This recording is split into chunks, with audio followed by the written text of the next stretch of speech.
ആർട്ടിലും ക്രാഫ്റ്റിലും അത്ര വലിയ പിടിയൊന്നും ഇല്ല, എന്നാലും യൂട്യൂബിലും ഇൻസ്റ്റാഗ്രാമിലും ഒക്കെ ഇതേപോലെ വീഡിയോസ് കാണുമ്പം ഒന്ന് ചെയ്ത് നോക്കാൻ തോന്നാറുണ്ട് കേട്ടോ. അപ്പോൾ ഇന്ന് കുറച്ച് ഫ്ലവേഴ്സ് വെച്ചിട്ട് ഒരു ബുക്ക് മാർക്ക് ഉണ്ടാക്കാൻ വേണ്ടിയിട്ട് പോവാണ്. യൂട്യൂബിൽ തന്നെ കണ്ട ഒരു വീഡിയോ ആണ് കേട്ടോ. കണ്ടപ്പോൾ നല്ല ഭംഗിയായിട്ട് തോന്നി. അപ്പം ഇതിന് വേണ്ടിയിട്ട് ഒരു സെല്ലോ ടേപ്പ് എടുത്തിട്ട് ഇതേപോലെ ഒട്ടിച്ചു വെച്ചു. എന്നിട്ട് കൈ കിട്ടിയ കുറച്ച് ഫ്ലവേഴ്സ് എടുത്തിട്ടുണ്ട്.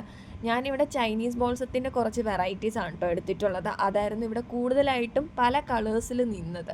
അപ്പോൾ അതും പിന്നെ ഒരു പച്ചപ്പ് കിട്ടാൻ വേണ്ടിയിട്ട് കുറച്ച് ഇലകളും ഇതേപോലെ വെച്ച് കൊടുത്തിട്ടുണ്ട്. പിന്നെ എന്നിട്ട് അതിൻ്റെ ആ സ്റ്റെം വരുന്ന ആ പോർഷൻ ഉണ്ടല്ലോ, അത് ഇതേപോലെ കട്ട് ചെയ്തിട്ട് പ്ലെയിൻ ആക്കി എടുക്കുക. എന്നിട്ട് ഇതിൻ്റെ മേലേക്ക് അടുത്ത സെല്ലോ ടേപ്പ് വെച്ചിട്ട് ഒട്ടിച്ച് നല്ല രീതിയിൽ ഒട്ടിച്ച് കൊടുക്കണം. ചുളുക്കമൊക്കെ വന്നു കഴിഞ്ഞാൽ അതിൻ്റെ ഭംഗി അങ്ങ് പോകും. അതുകൊണ്ട് കുറച്ച് ശ്രദ്ധിച്ചിട്ട് വേണം ഒട്ടിച്ച് കൊടുക്കാനായിട്ട്. എന്നിട്ട് ആ സെല്ലോ ടേപ്പ് എടുത്തിട്ട് എല്ലാ സൈഡും നല്ല രീതിയിൽ ഒന്ന് കട്ട് ചെയ്ത് കൊടുക്കണം. ചിലപ്പോൾ ആ ഫ്ലവർ ഈ സെല്ലോ ടേപ്പിന് വെളിയിലായിട്ട് നിൽക്കാനുള്ള ചാൻസ് ഉണ്ട്. ഇപ്പം ഞാൻ ചെയ്തിരിക്കുന്നതിൽ കുറച്ച് പോർഷനൊക്കെ വെളിയിൽ നിൽപ്പുണ്ട്.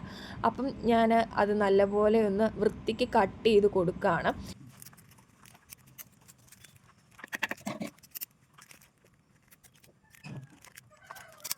പിന്നെ ഒരു ഭംഗിക്ക് വേണ്ടിയിട്ട് അതിലൊരു ചെറിയ ഹോൾ ഇട്ടിട്ട് ഒരു ത്രെഡും ഇട്ട് കൊടുത്തിട്ടുണ്ട്. അപ്പോൾ ഇതാണ് നമ്മളുടെ ബുക്ക് മാർക്കിൻ്റെ ഫൈനൽ ലുക്ക്. അപ്പോൾ ഇതെങ്ങനെയുണ്ട്, ഇഷ്ടമായോ എന്നൊന്ന് പറയണേ. ഇതേപോലെ ഞാൻ 2-3 കൂടെ ഉണ്ടാക്കി എടുത്തിട്ടുണ്ട്. പക്ഷേ എനിക്ക് ഏറ്റവും ഇഷ്ടപ്പെട്ടത് ഞാൻ ആദ്യം ചെയ്തതാണ് കേട്ടോ. അപ്പോൾ വേറൊരു വീഡിയോയിൽ കാണാം. Bye bye.